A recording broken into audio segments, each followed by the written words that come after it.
Bom dia, doutora. Bem-vinda novamente. Tudo bem? É um prazer Tudo jóia. ter vocês novamente, né? Falando aí sobre nossa situação aí epidemiológica, né? Nossas questões aí da pandemia. Doutora, e como a senhora avalia esse primeiro ano, né? É difícil a gente fazer um balanço positivo de tudo que aconteceu. Na verdade, o ano de 2020, né?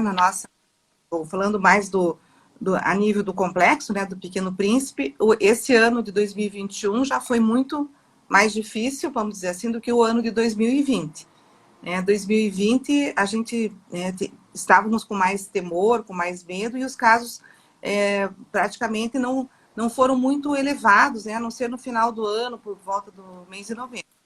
Mas esses primeiros 3 meses, né, do ano, a gente já observou que houve um aumento também nos casos pediátricos 4 vezes maior para a nossa instituição, comparado com os nossos casos do ano anterior, né?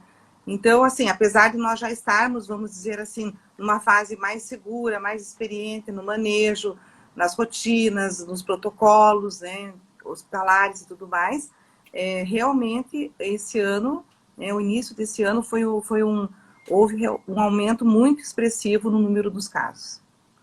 E, doutora, isso é um reflexo também dessa nova onda? A doença ela está pegando mais jovens, mais crianças também, diferente do que ocorreu no ano passado? Sim, com certeza o que ocorre com os adultos refletem nas crianças, nos adolescentes. E a gente percebe muito isso também com relação a, os casos que aparecem para nós, as crianças, a maioria tem, logicamente, algum familiar que passou, né, que foi o caso, vamos dizer assim, índice, né, para essas crianças. Então, a gente, claro, quando aumenta o número nos adultos, acaba refletindo também nas crianças, justamente porque eles estão convivendo, lógico, muito mais em casa, na verdade, a gente já percebeu esse aumento, até é bom falar sobre isso, porque isso também é uma pergunta que é muito frequente. Ele aumentou antes já da questão da volta às aulas. Então, não teve nenhum reflexo nesse momento que a gente percebeu relacionado com a volta às aulas. Foi já anterior à volta às aulas que a gente percebeu um início do aumento. Então a gente percebeu aí então que essa doença está se espalhando rapidamente, a capacidade de contágio dela é muito elevada, então essa variante do vírus, doutora, que causou isso, o vírus reagiu aí às medidas que a gente tomou no passado, que não foram suficientes, e agora voltou com mais força, se reinventou com mais força. Com certeza, quando você tem uma variação genética, você tem um risco maior de que esse vírus ele tenha maior facilidade de transmissão e, aparentemente, essa nova variante, né, a P1, ela realmente ela tem uma capacidade de transmissão maior, né, parece que ela replica muito mais rápido, o que tem já saído de estudos mostrando isso, e também o tempo de eliminação desse vírus também é maior. Por isso que facilita tanto essa transmissão. Então, até o momento que a gente sabe, são os dados que são liberados pela Fiocruz, que mostram que aqui no Paraná, aproximadamente 70% dos nossos casos a nível do Paraná já são devidos à nova variante P1 de Manaus. Mas isso a gente também tem que estar, né, com perspectiva bem, vamos dizer assim, preparados, porque vão vir outras variantes, né? Essa P1 é de Manaus, com certeza já estão se falando de uma outra variante que vai provavelmente ser confirmada também a nível de Minas Gerais. Então, quanto mais você tem a doença sendo transmitida para as pessoas, mais capacidade o vírus tem de fazer variações genéticas, porque o vírus, né, a biologia do vírus é que ele não quer nem que o seu hospedeiro morra, mas ele quer se manter em circulação. Então, quanto mais pessoas acabam contraindo a doença, mesmo que de forma leve, o vírus está se replicando nesse organismo. E nessas replicações sempre surgem mutações. E quando uma mutação ela tem um grau muito alto, ela vira uma nova variante, né? Então, é por isso que é muito importante reduzir o número de casos, porque quando nós reduzimos o número de casos, nós vamos reduzir o número de variantes também. Quanto mais casos nós tivermos, novas variantes vão aparecer. E sempre essas variantes tendem, nem sempre elas são mais graves em termos de letalidade, mas elas são mais eficazes na transmissão. Acho que até o próprio vírus vai gerenciando isso, que ele também não pode ser muito mortal para o seu hospedeiro, né? Mas por enquanto ele está bastante forte, bastante letal, né? A gente teve aqui, né, no caso, para quem está acompanhando, chegando agora aí a nossa transmissão, a gente está falando com a doutora Heloísa Giamberadino, ela que é epidemiologista, coordenadora do Centro de Vacinas aqui do Complexo Pequeno Príncipe, né? A gente está fazendo um balanço aí do primeiro ano de pandemia, né? A gente teve até os dados aqui passados pela assessoria do Pequeno Príncipe, até o dia 1º de abril, o hospital registrou 629 casos e 8 óbitos em decorrência da Covid e suas complicações. E registraram, inclusive, essas mudanças de perfil dos infectados diante dessa nova variante, que houve um aumento dos pacientes chamados jovens adultos também, né, internados. O problema se agravou entre crianças e adolescentes, né? A gente tem alguma perspectiva do ponto de vista científico e médico, doutora, de um recuo dessa pandemia, ou ainda não podemos ter esse tipo de esperança? Não, eu acho que eu sou uma pessoa otimista, né? E como trabalho com vacinas, né? Sou vacinóloga também, e eu acredito muito na imunização. Então, além disso, também a gente tem que lembrar que tem, felizmente, também uma grande linha de pesquisa nos antivirais. Então, assim, a tendência, lógico, é que tudo isso melhore. Eu falo isso porque eu falo para as pessoas, olha, continuem cuidando, porque em breve a gente vai ter várias ferramentas para combate ao vírus, tanto o antiviral, né, que também está tendo um investimento muito grande em pesquisa, e com relação às vacinas que já estão disponíveis, que felizmente também nós temos aqui no Brasil a produção nossa, porque também se nós fôssemos depender de uma produção internacional, por mais que tivéssemos antecipado ou não, enfim, várias situações foram realmente complexas lá e complicadas, mas o mundo não tem vacina. Né? Então, está faltando vacina no Canadá, está faltando vacina para a Alemanha, que já comprou, já pagou à vista. E não, a produção de vacina não é algo. Quem trabalha com vacina sabe isso. Faltam vacinas também, por exemplo.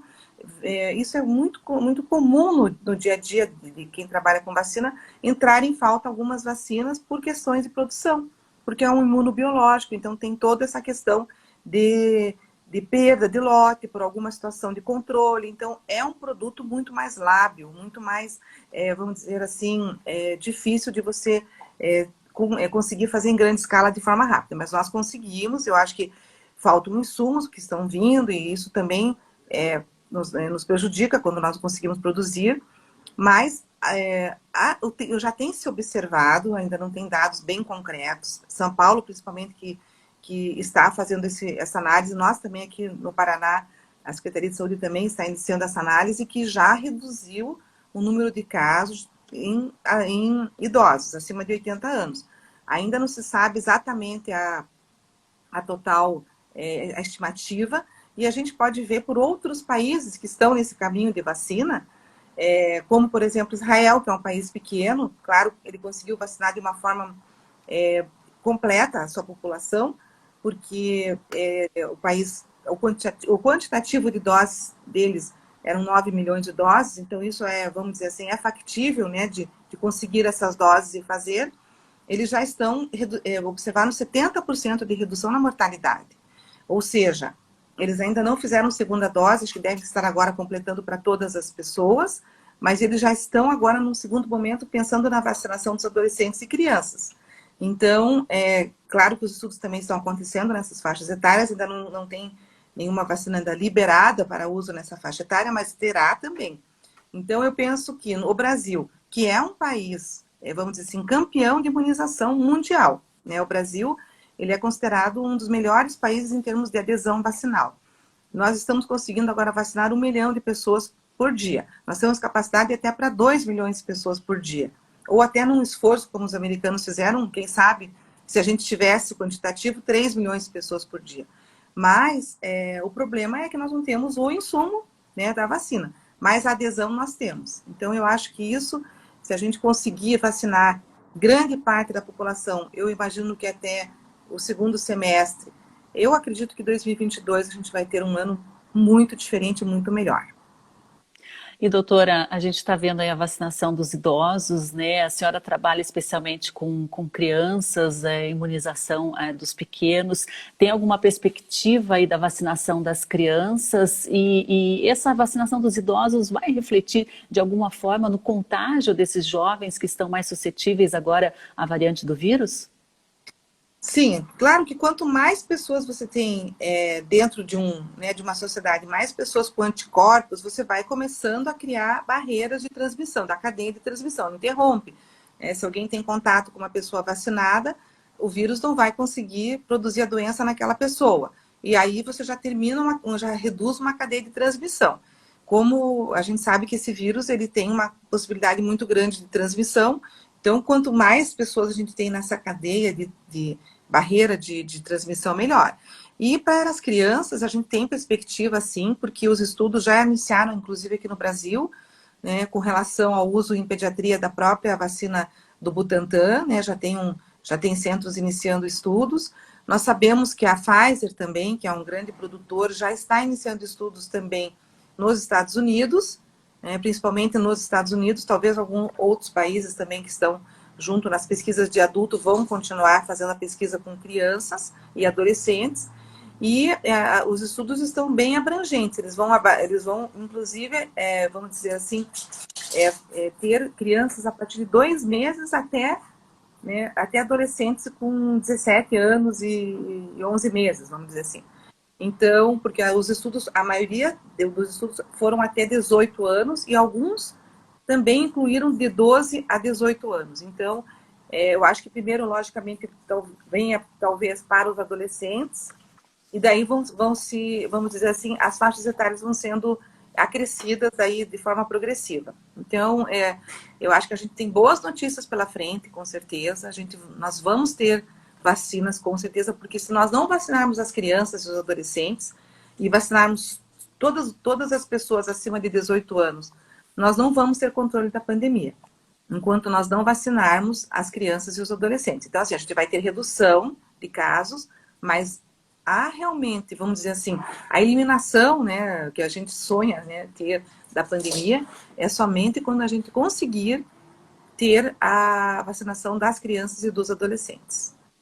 Doutora, a senhora é membro aí do Departamento de Imunizações da Sociedade Brasileira de Pediatria, do Departamento de Infectologia da Sociedade Paranaense de Pediatria, também é vice-presidente da Regional Paraná da Sociedade Brasileira de Imunizações. Eu acho que esses últimos meses aí foram de muito trabalho, muita preocupação e muito estudo também para se compreender como que essa doença avançou tão rapidamente, como também tomar medidas eficazes para se combater, para se conter essa infecção.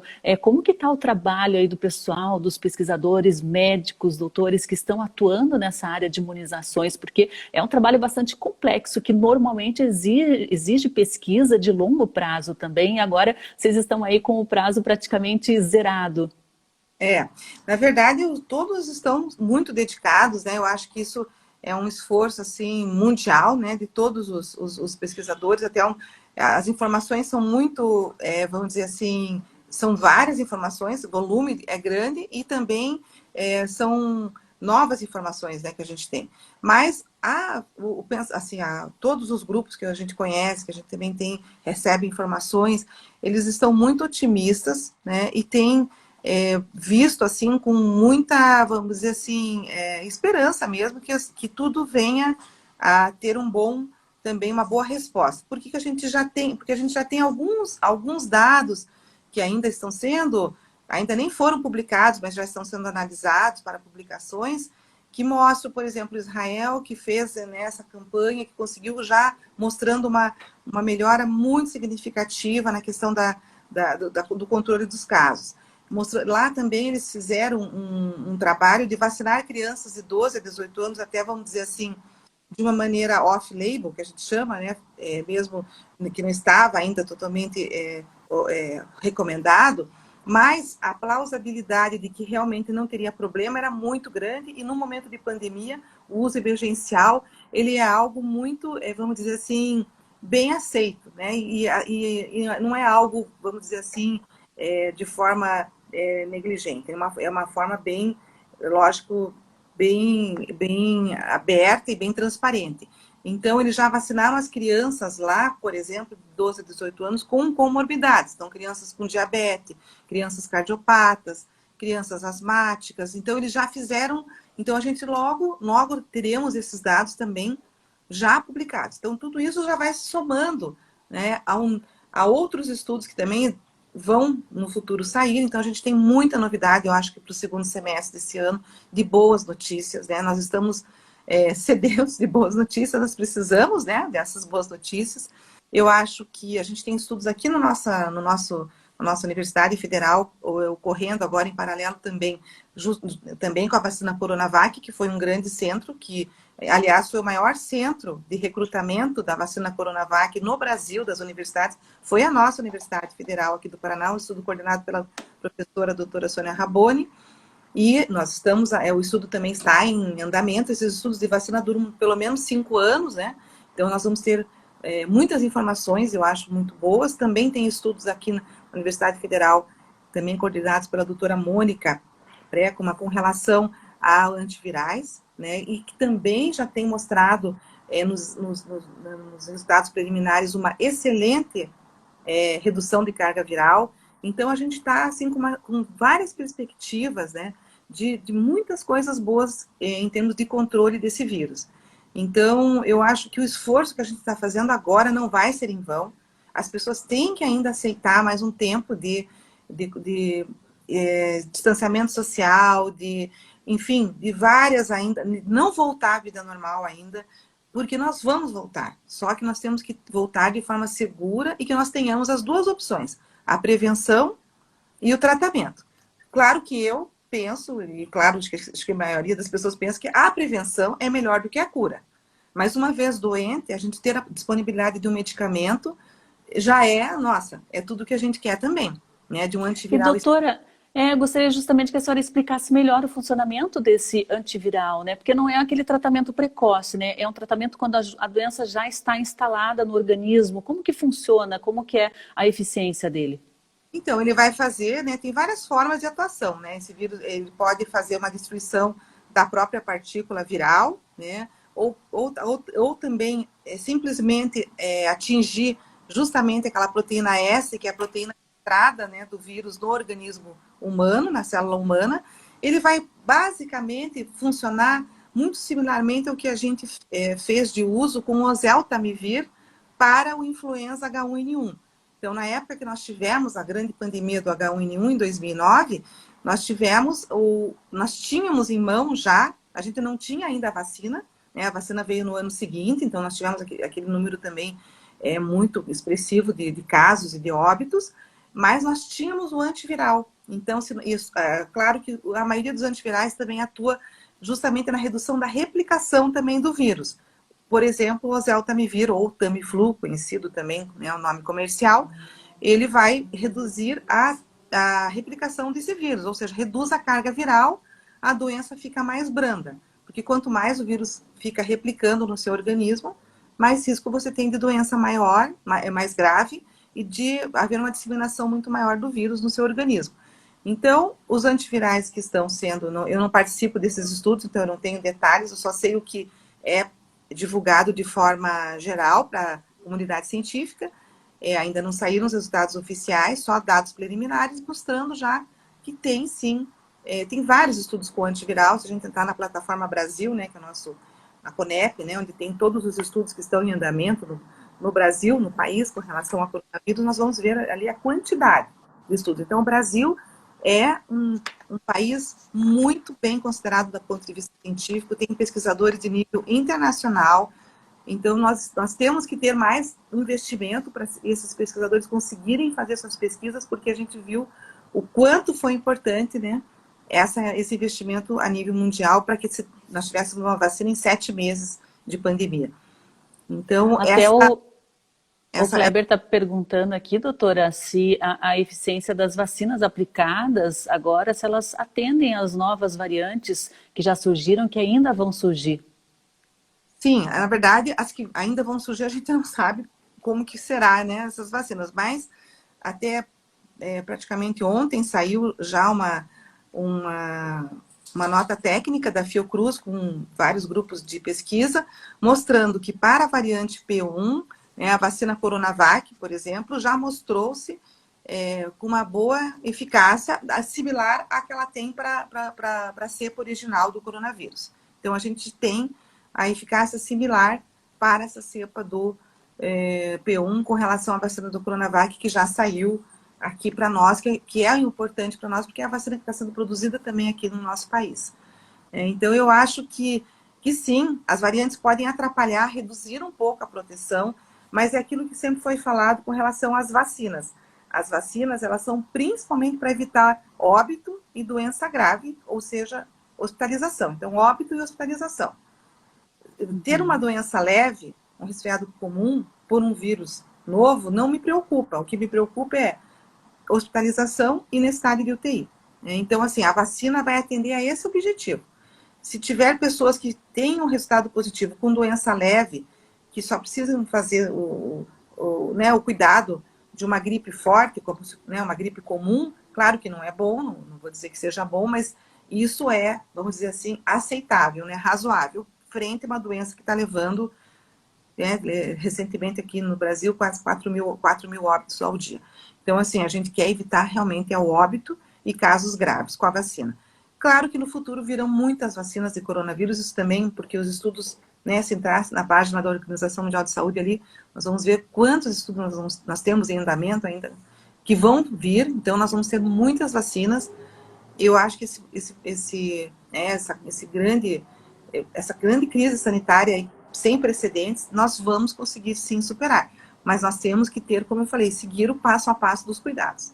Esse momento ainda é de cuidado, esse momento ainda é de muito risco, e nós não podemos, vamos dizer assim, deixar de seguir o uso de máscara, evitar aglomeração, distanciamento de familiares, a gente não deve ter contato mais com a família com quem a gente convive no dia a dia, porque, de fato, existem riscos.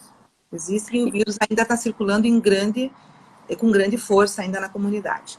Sim, com poder de transmissão altíssimo, né? E como que dentro do Hospital Pequeno Príncipe vocês atendem, casos graves aí de doenças crônicas, até transplantados? Que medidas que vocês têm tomado, doutora, para evitar, esse contágio que acontece de uma forma muito rápida, ainda mais com pacientes assim tão sensíveis em termos de saúde? Nós temos as áreas, bem delimitadas do hospital, onde vão ser internados casos que são suspeitos ou confirmados. Nós não misturamos também os pacientes suspeitos com os confirmados, nós temos uma área específica para isso, mas os pacientes ficam muito bem, vamos dizer assim, isolados uns dos outros, cada família fica num quarto, então nós não temos esse contato, então isso é muito importante, isso foi muito importante para a gente ter o controle. E os pacientes, por exemplo, de transplante de medula óssea, os pacientes que vão para uma cirurgia cardíaca, os pacientes que vão para uma neurocirurgia, esses pacientes de cirurgias de grande porte, nós fazemos sempre no pré-operatório, bem próximo, 48 horas antes do pré-operatório, nós fazemos o teste do PCR, além de uma triagem epidemiológica, com relação a possíveis contatos. Então, tem todo um protocolo de triagem epidemiológica e associado ao teste, que é o padrão ouro, que é o RT-PCR. Também os pacientes que vão para transplante, por exemplo, de medula óssea, transplante hepático, que nós, por exemplo, hoje vamos ter um, Então, nós temos sempre, fazemos o teste e fazemos a questão da triagem epidemiológica. Claro que para alguns tipos de transplante, nós não podemos perder a oportunidade de órgãos, que são ofertados. Então, a gente também tem acesso a um teste rápido por PCR no hospital, que o hospital já incorporou isso também na rotina, para situações de emergência, que também nós temos, se for necessário fazer cirurgia também no paciente com coronavírus, logicamente nós iremos fazer, nós não vamos deixar de fazer nenhuma cirurgia que é necessária, só que nós temos aí uma sala específica para atendimento, temos um protocolo específico para também de paramentação e de uso dessa sala, então tudo isso no sentido de fazer com que a segurança da equipe que está atendendo também seja mantida. Exatamente, tem que pensar também nos profissionais de saúde. Agora, a Edna fez uma colocação interessante aqui, se a doutora poderia falar sobre o caso do Agnaldo Timóteo, que faleceu mesmo já com a segunda dose da vacina. A vacina, então, não é uma garantia de imunização total, pode acontecer mesmo da pessoa evoluir para casos graves, como aconteceu com o cantor e compositor, doutora? Na verdade, a gente tem discutido isso bastante nos nossos grupos de imunização, né? E esses casos que têm aparecido, nós temos que fazer uma avaliação muito, vamos dizer, caso a caso. Porque, assim, muitas vezes o paciente tem uma outra comorbidade. Como nós sabemos, o coronavírus, ele é uma doença, vamos dizer assim, sistêmica. Ele ataca, né? Ele vai atingir os pulmões, principalmente, mas também vai para o endotélio, né? Ele faz uma inflamação endotelial, por isso que ele também produz fenômenos de trombose, de embolias, e também ele faz uma questão também até a nível de sistema nervoso central. Então, a doença em si já pode provocar isso. Então, com relação à vacina, a gente tem muitas situações para observar. Primeiramente, se a pessoa, né, tomou a vacina, se ela estava fazendo uso de algum imunossupressor, que também não teve uma boa resposta de, vamos dizer assim, de proteção de anticorpos. Quantos dias depois dessa segunda dose foi o quadro do paciente?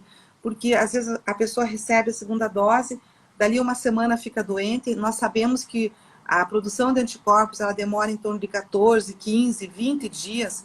Tem pessoas que demoram mais para fazer a soroconversão. Isso tudo depende da sua situação orgânica, do seu estado imunológico. E também nós temos, como para qualquer outra vacina, falhas vacinais.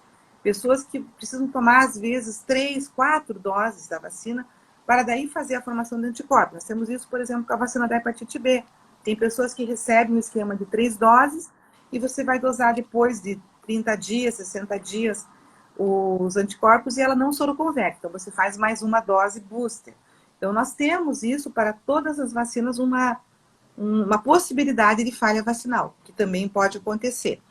Então, são muitos fatores, né, que têm que ser avaliados, saber a situação imunológica da pessoa no momento que ela recebeu a vacina. Por exemplo, nós fazemos vacina em alguém que está recebendo um tratamento para tratamento reumatológico, por exemplo, que são medicações também que reduzem bastante a imunidade.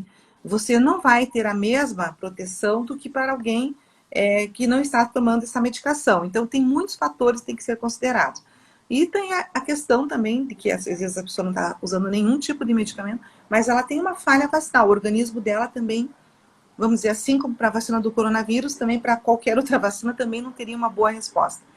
Mas eu imagino que, eu não sei detalhes do caso, né, do cantor, né, Agnaldo Timóteo, mas a gente sabe que tem vários outros casos também que, numa grande população, né, que nós estamos falando no Brasil, aqui 200 milhões de habitantes, nós já aplicamos mais de 15 milhões de brasileiros.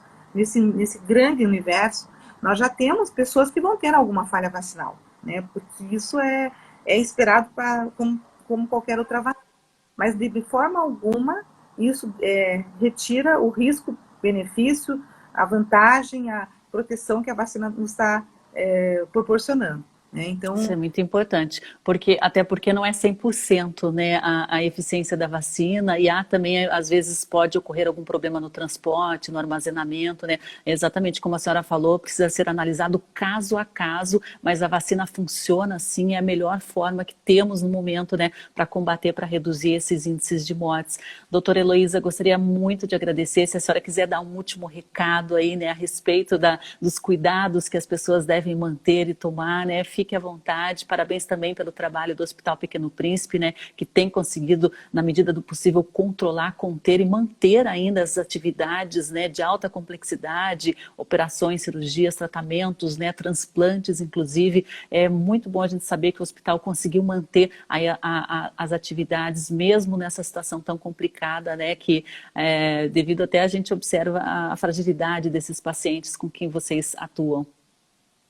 Então, a minha mensagem, né, é que a vacina realmente é muito importante, nós temos, é o caminho, é o que a gente tem de melhor para superar essa pandemia.